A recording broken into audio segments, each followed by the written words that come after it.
Greetings, folkaroos. It's Hailey, and we are back with week three's recap of the chess meetup, the local chess meetup. And this week was quite different from the past 2 weeks, as in, I only got to play 2 games while I was there, because the first game that I played lasted an hour and a half. I'm not even kidding you. It lasted literally 3/4 of the time that I'm usually there. So I only got to play one other game besides that. So to make this video standard length, I've included a couple of pretty interesting games that I've played online these past few weeks. So without further ado, let's hop into the game that took me an hour and a half to play.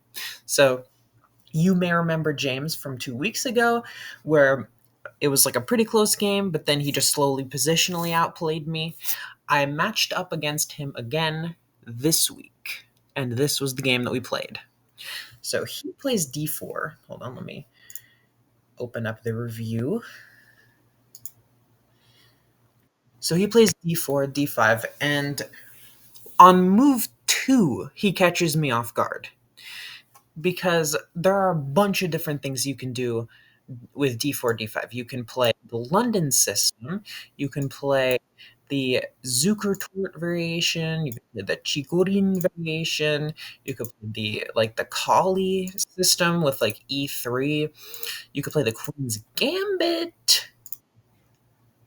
But a move that I have faced probably like 3 other times out of like 5,000 games that I've played in total is the move bishop to g5. And this is known as the Levitsky attack. And the purpose of it is to just put this bishop out and pin my e-pawn and force me to disrupt my kingside structure by kicking it out, which I do. This is one of the main lines, is to play f6 and play e5 in the future. Now, white has a couple of options. They can either go bishop f4, trying to control this square and prevent me from playing e5 this way, to which I would just start developing like normal with like knight 96, like knight f3. I could even play g5 to try to chase the bishop back, and if he tries to like sacrifice and get 2 pawns and maybe try to play like queen check, it's honestly not that good for him, because I can just like reroute my bishop over here at some point, and I can play e5 attacking the knight. So bishop f4 is one way to defend the center, but the way that he chooses is bishop h4, preventing e5 by takes with the pawn still pinned. But there's another way to chase his bishop back in this position, and that is knight to h6, obviously intending knight to f5 and the capture of the bishop, and then I will play the move e5. So he plays e3, which is a strange move. The main move here is f3 to respond to knight f5 with bishop f2. But he plays e3 and I play knight f5, and then he plays knight f3. This is like, it's seemingly obvious to take this and play e5, and that's what I thought as well. Like, I've never played this position before. I took, and I was gonna play e5, but if I play e5 in this position, I have a big problem. And that problem comes in the form of queen to h5 check. Because I cannot play g6, because I will just get taken, setting up a nasty discovery on the king, and I can't capture the knight due to a pin on my pawn. So after I took, I saw that he could do that, and I had to play g6 to prevent the queen from coming here. So he plays bishop to d3, and I play e5. I think for a while, because like I'm a little bit afraid of him like sacrificing to just rip open my king and then maybe plant the queen there in the future if I play like rook g8. But I can play either rook h6, hitting the knight here, forcing it to exchange for the bishop, or I can throw in the intermezzo here, here, and then here so the knight doesn't have a target to take. And we would trade like this, and I am much better in this position because he has a ruined pawn structure, I have good center control, and he has a weak king side. And if he castles, then I would play this, threatening rook takes g2. But he plays g3, possibly in an attempt to avoid g5, knight f3, and a fork. Like, let's say here, and then he didn't play g2. This is the only square I could go back to. That would be a fork. So he probably did not want to allow that. Bishop f1, and I play bishop to e7, intending to play f5, strengthening my pawn structure and double attacking this knight, winning a pawn on that side of the board. But the best move in this position for me was pawn to c5. I didn't play this, although I was thinking about it, because I was afraid of not having a pawn to support the d5 pawn, and he might play moves like this, right? Hello? Trying to go after me, and I wasn't really too confident. I didn't want to make this sort of weakness, especially after I haven't developed my pieces. So I played bishop to e7, knight c3, and f5. And now he has to go back to, well, it's really slow. He has to go back to g2, and I play c6 because I'm trying to restrict his knight's forward momentum and maybe develop my knight to like that square over there. He plays knight f4, which is the only good square for his knight. This justifies the g2 move. He reroutes over here, and he pressures like some weak squares over here. And the best move in this position for me is to play knight to d7. And the reason I didn't play that is because I didn't like that I was letting his knight come in here and that I can't like move up here. But I could just play like queen a5, and this knight is kind of dumb, and it's not really doing anything, and I can just play like bishop b4 in the future, right? So instead of knight d7, I play bishop to d6. He goes bishop g2, fianchettoing the bishop, but it's still staring into a wall of pawns, so it's kind of hard for him to do anything. So knight a6. I didn't like this reroute because I didn't want the knight to go here and attack my queens, so I go knight a6 and knight c7. This has a couple of ideas. One, I might want to go here and I might want to trade his knight because it's his most active piece.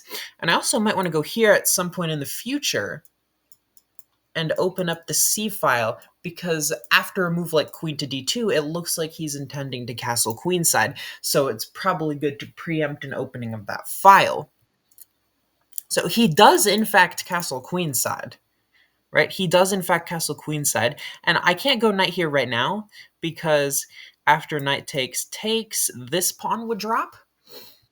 So I play knight to e6, intending, of course, to get this position where white has absolutely no like momentum here. Black has a massive space advantage with the pawns.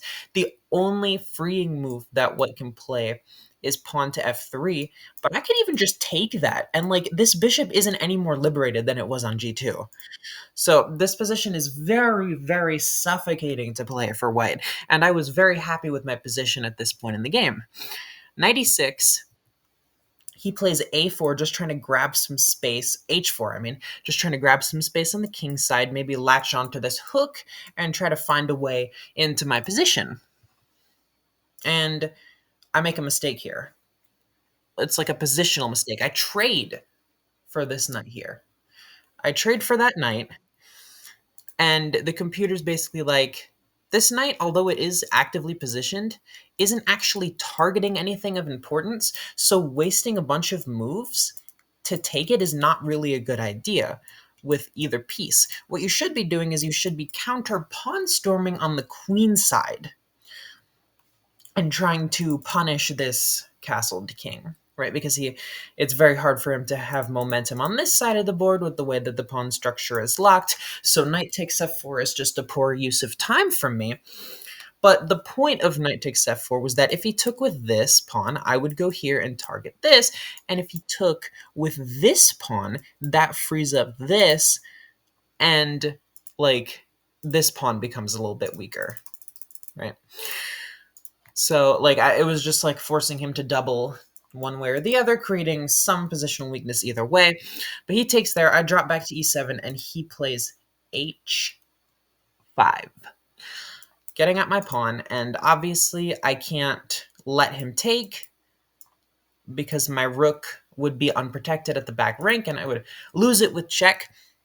So I play an ugly looking move, king to d7, intending to run my king over this way to hide and to protect my rook so that I can take back on g6. But it's a mistake because knight a6 and the dark squares around my king are a tiny bit weak, and he can like start going after them like this. Like I've given him something to fight for, you know?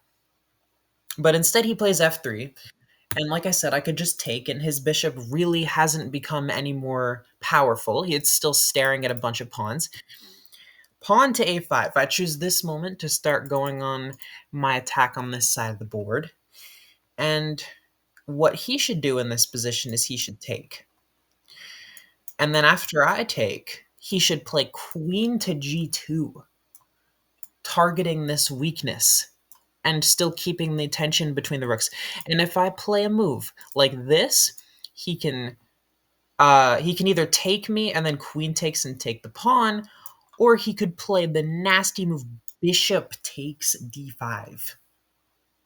And after I take, he takes with the queen, and uh-oh, spaghettios. Things are not looking too good for me. But he doesn't see that, and neither do I, so that's, I mean, that's obvious, or else I wouldn't have played that move. So he goes here, just trying to stack his rooks on that file. His next move is probably going to be either takes or queen g2, just trying to stack the cannons along that file. I go g5. I eliminate the ability for him to take, and if takes, this pawn is protected by the queen, and I might be able to take advantage of this this pin here, this alignment. But he goes queen to d3, getting out of the alignment and attacking my f5 pawn, and I slide over to c7, protecting it. He then plays knight a4, going after the dark squares, and again, I should have played this g4 move. I honestly can't really remember why I was afraid of it in the game, but like g4, bishop g2, his momentum on this side of the board is done. He has no pawn mobility. This break is not possible. And I can just like kick his knight out, take, and he has nothing. Like, what was I afraid of? I have no idea. But I take and take with the justification that I was creating a weakness on f4, but this can be very easily defended by queen to d2. Also, he could throw in this intermezzo, which, by the way, I did not want to block due to the move queen to e2, putting more pressure on it. And obviously, if this happens, then this pawn drops, or he could play rook here, and this bishop is toast, this pawn is toast, and I'm going to lose the game. So I didn't want to block with that bishop, and I also did not want to block with this bishop because of knight c5, right?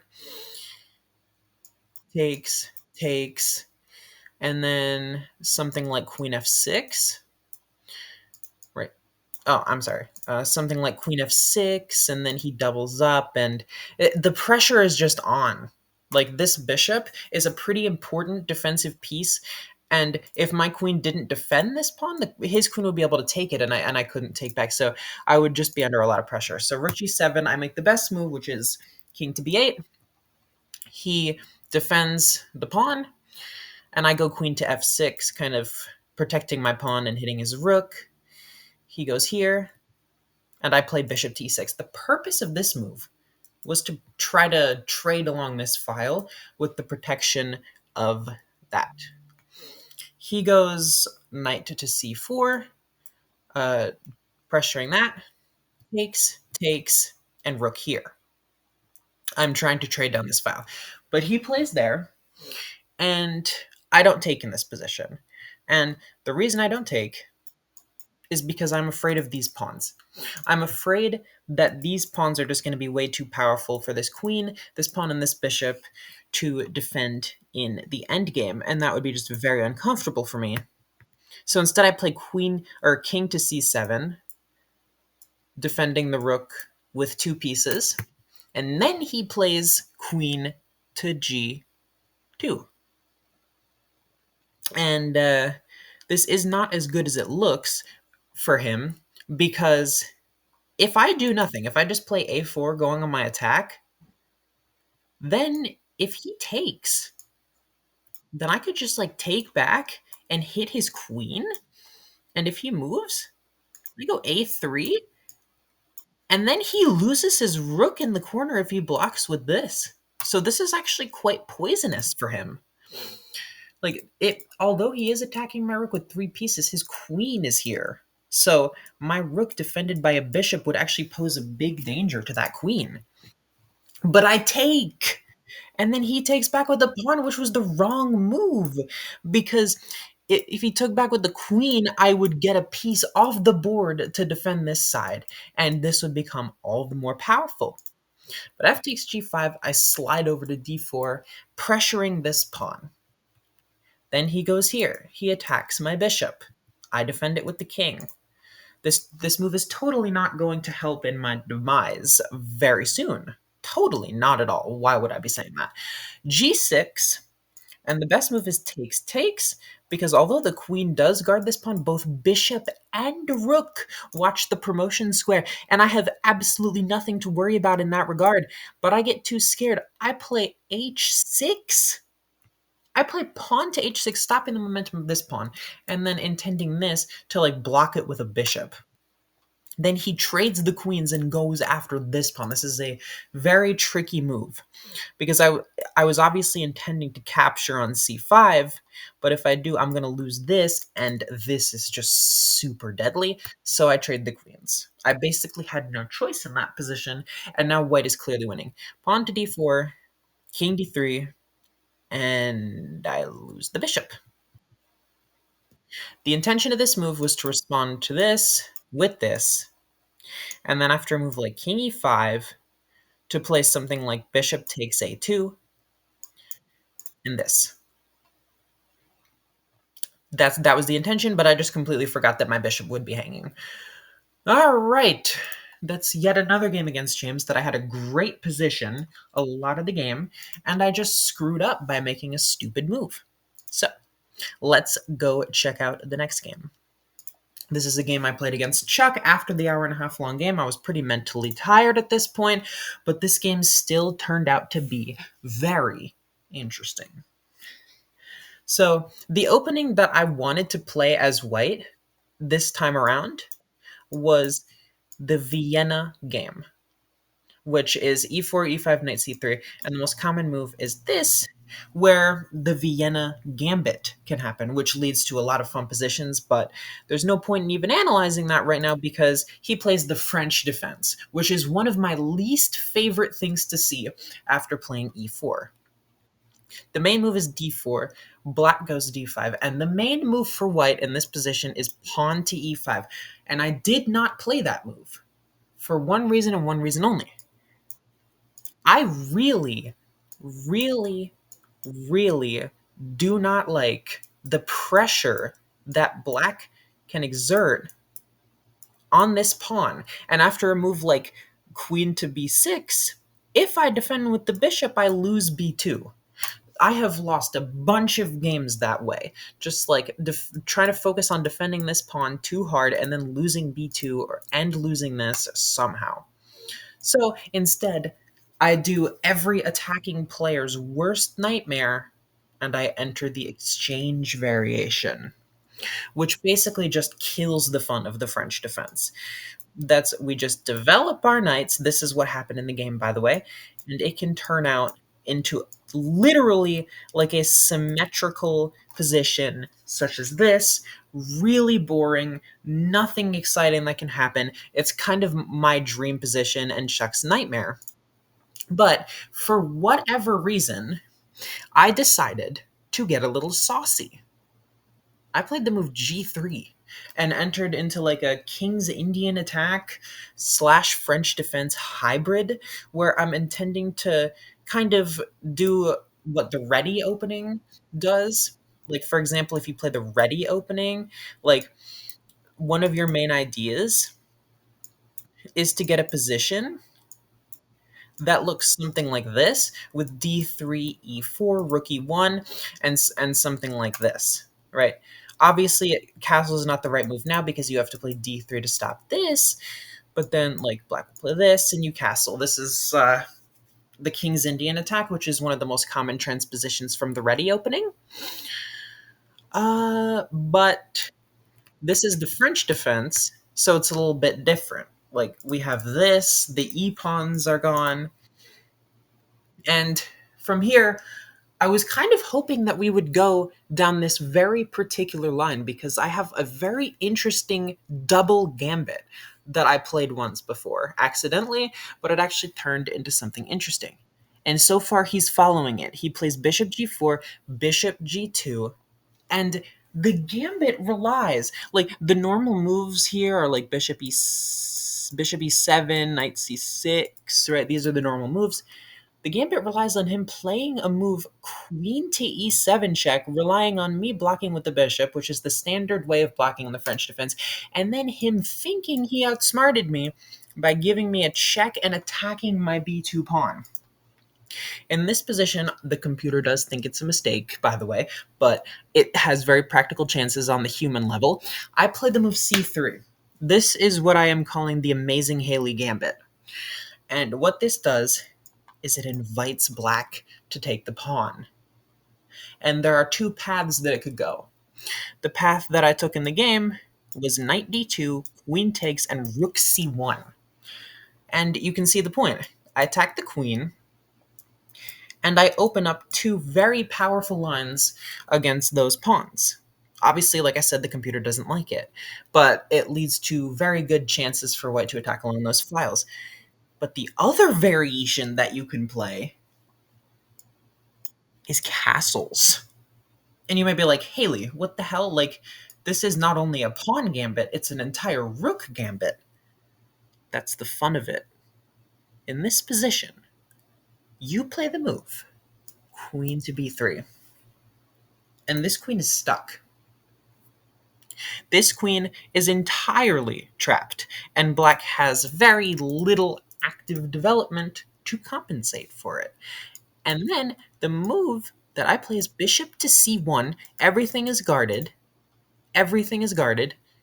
Yeah, maybe this might be a bit inaccurate because there's this, but knight b to d2.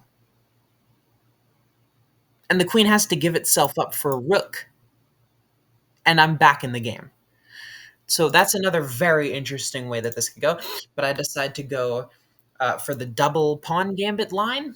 Queen a5, of course, only move to defend c7 and get out of the way. I double up, forcing him to play this, and then castle. And realistically, like practically, I have chances along this file because also I could jump into the middle to attack the knight and try to maybe like chip away at those pawns. Bishop d6, and I play knight b3. What the computer wanted me to do is play this, threatening a damage of the pawn structure, knight b to d2, and then knight to b3. I don't know why. I don't know why this knight is bad there, but that's what the computer's saying. Knight b3, queen c7, and I play rook e1, setting up moves like bishop f4 with a check, and he can't block because he'd lose his queen. Castles, knight to c5. This move was intended to free up this square for my knight to possibly jump into, right? But I could have just done it here. And I was like, well, don't I just lose a pawn? But no, I don't. I don't lose a pawn at all. Bishop to c5. And I'm going to get a rook back because I attacked the queen. And I didn't see that far ahead, so I played this, trying to deflect the bishop off, and he plays the best move, trying to trade me, and I have to go back. Now I want to try to keep my eye on e5 this way. He plays this, and I go here. So to up to this point, he is very actively outplaying me. Like I played the amazing Haley Gambit, and he knew how to set up a good position to defend against it. But it is not over, folks. It is 100% not over because after bishop f5, I get a huge momentum swing back into the game by knight h4, targeting the bishop. And when he took took, he played bishop e7, allowing knight f5. And I'm back into the game because I hit this, and if he defends it with a rook, I can play bishop to f4, attacking the queen and double attacking the pawn with the rook that just got opened up. The computer prefers this, by the way, because after takes, rook takes e7, and this pawn is super weak. This pawn structure is super weak, and I just get this piece. But bishop to f4, he backs up, and I have in this position I have to realize that I can't really add any more attackers on this. Like if I try to double up, that's a bit too slow, and he could very easily coordinate his pieces to defend. So I have to play the only move in this position to keep the initiative is rook to b1. And this keeps the initiative by attacking b7, forcing him to do something. So he blocks with the knight. And now, once again, I have to find an only move to keep the initiative, which I do. Pawn to a4, sacrificing a pawn to take this one back and getting huge amounts of pressure onto his position.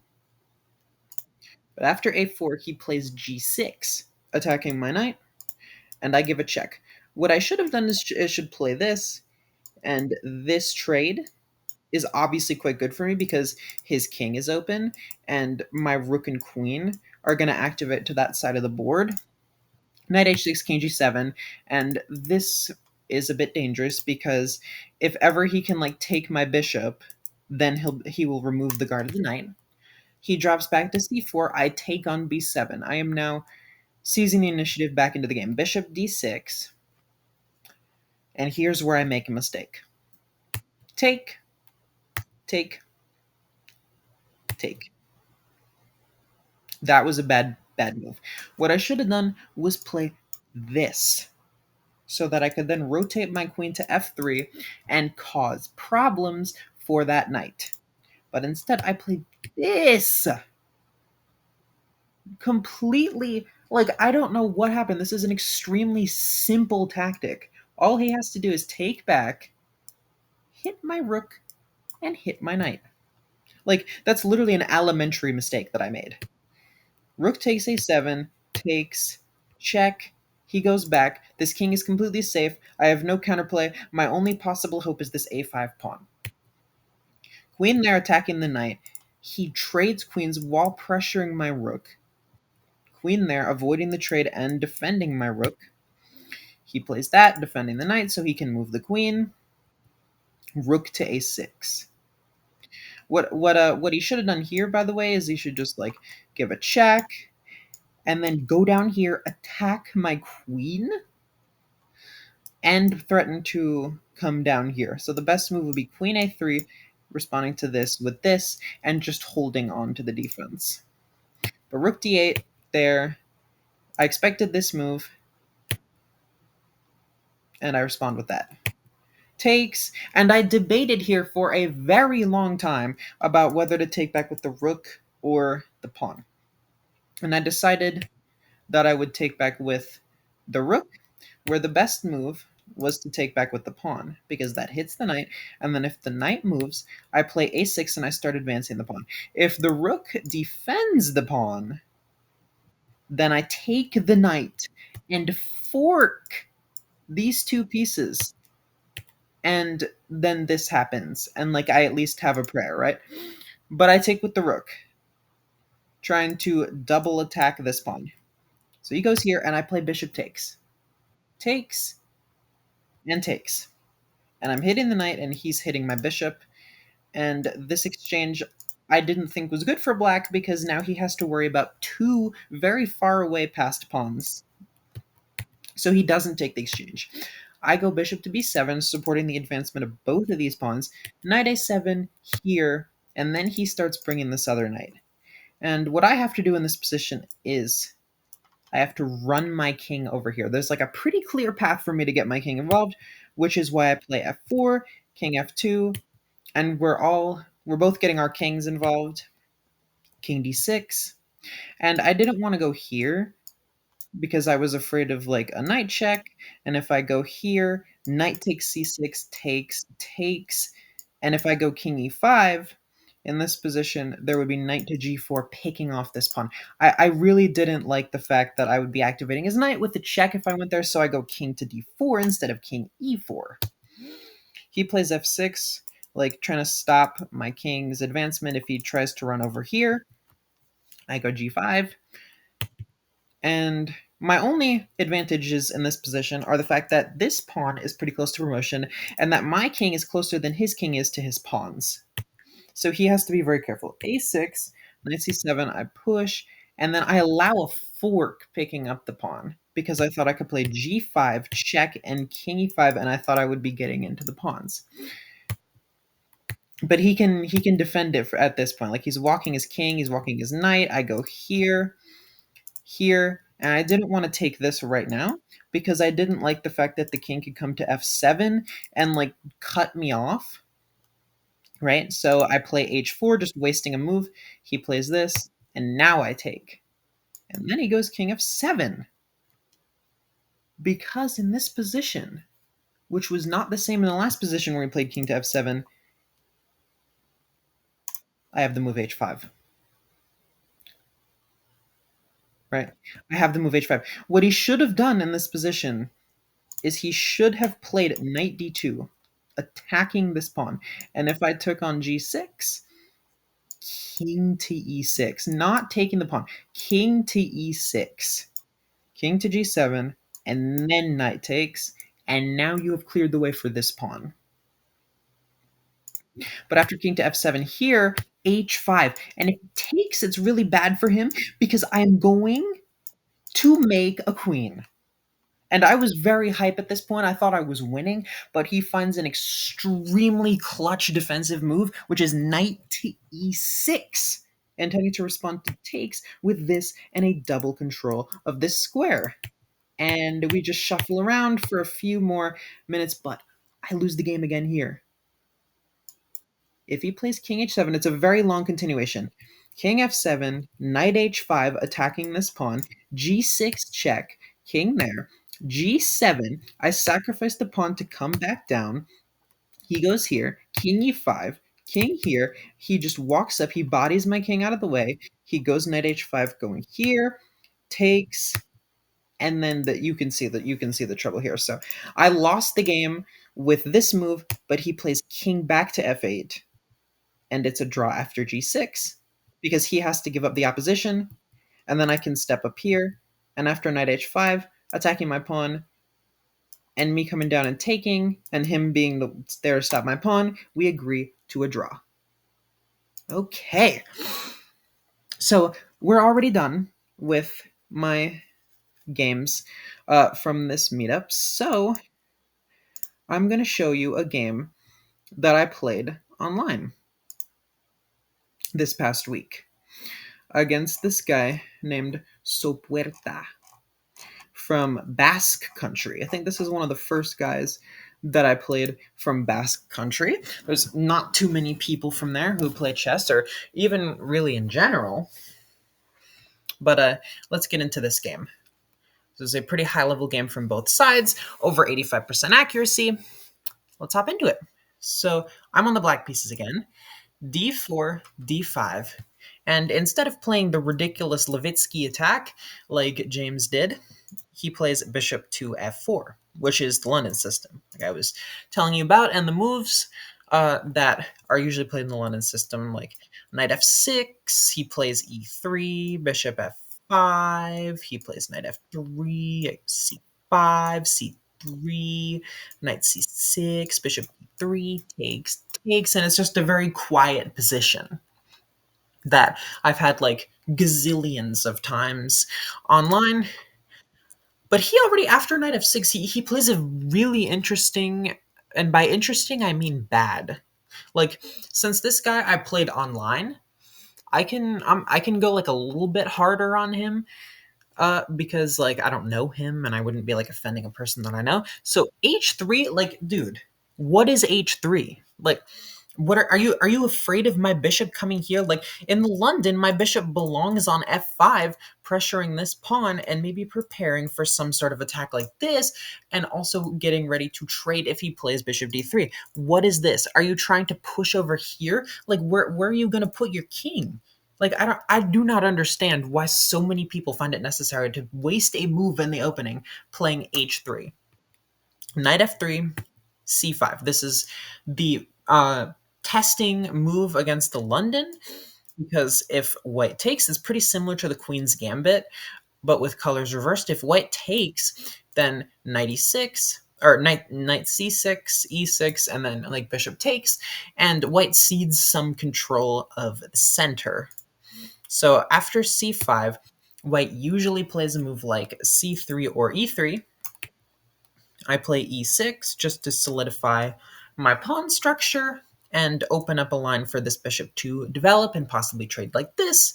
Because another idea of the London is, like, let's say this here. An idea of the London usually is to back up with the bishop and take with the h-pawn, opening up the rook, dissuading black from castling this way. But since you pushed your h-pawn on move like 3, you can't do that anymore, and now you would be completely losing because of this. This is like a terrible, terrible structure.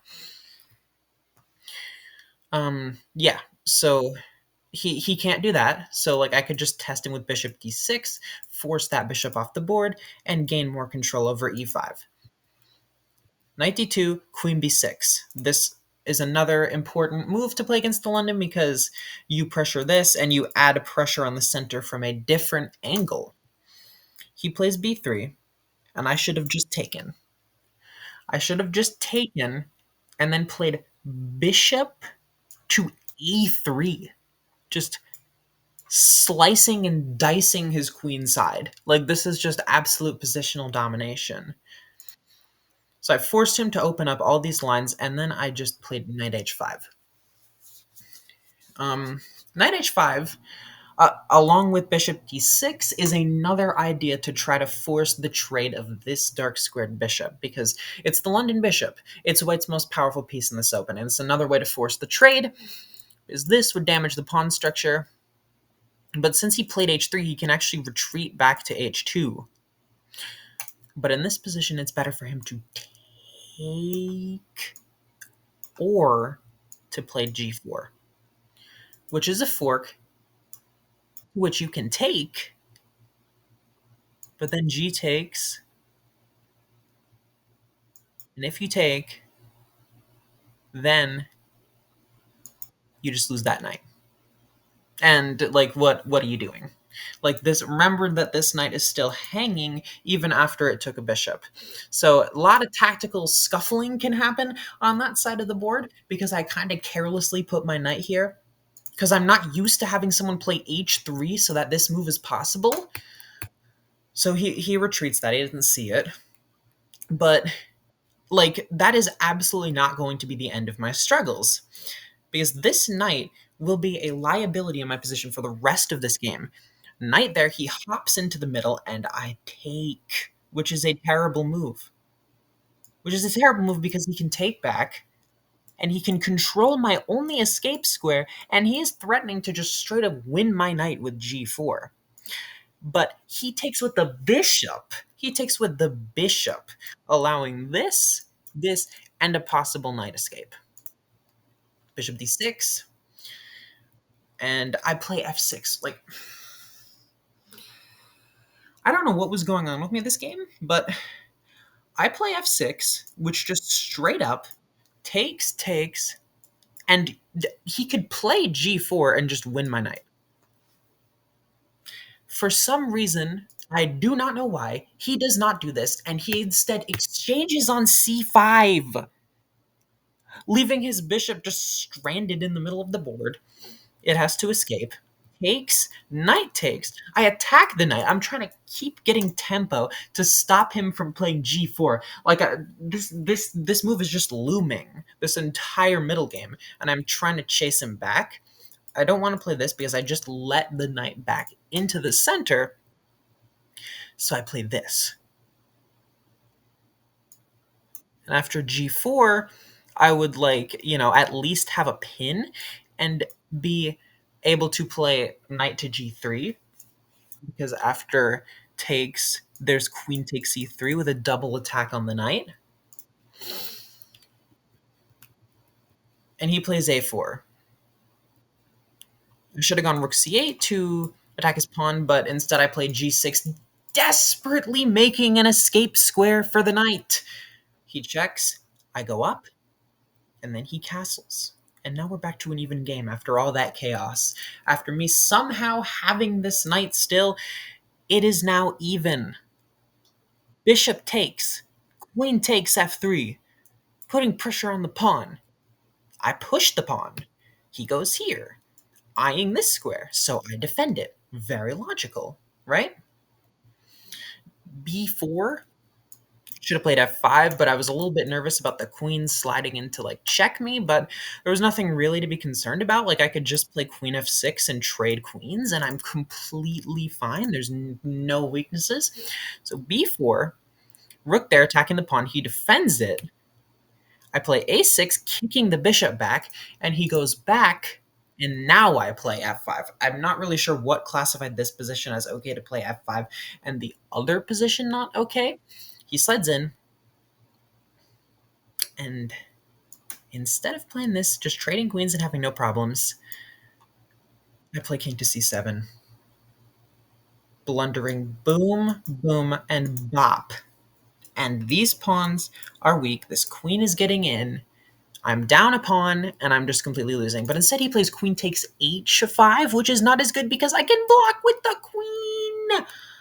I can block with the queen, and he has no more checks. He trades queens, and I'm doing fine here. I got away with murder again in this game. Rook fd1. I put the king up, just keeping an eye on this pawn, so this rook is kind of free to move around. c4, and rook here, intending to respond with to takes with this, pressuring the pawn. Maybe not in that move, instead b takes a6 and pressuring this, and if the rook goes to defend it, I go here. Right, so rook d4 he plays instead, and I take, and then double up on the file. This is a pretty powerful rook. I am now threatening to capture on c6, and I'm starting to capture on c3, sorry, and he can't defend me because the pawn. So he has to take, and then play f3, takes. And these pawns are kind of lined up here for my rook, but there's really no easy way for me to get in. So this should just be a draw. King to d6. I'm trying to walk my way up and take this pawn with my king. King f2, and he lets me take the pawn of the king. So now I'm down no material, but it's really hard for me to get in. King e2, king c5, and I go here, and then I rotate.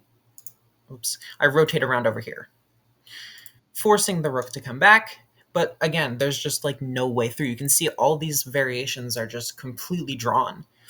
I have to find f4 takes, he pushes, I have to go back, and in that time he can use his king to win these pawns somehow. There's just no way for me to find a way to win, and no way for him to find a way to win either with perfect play.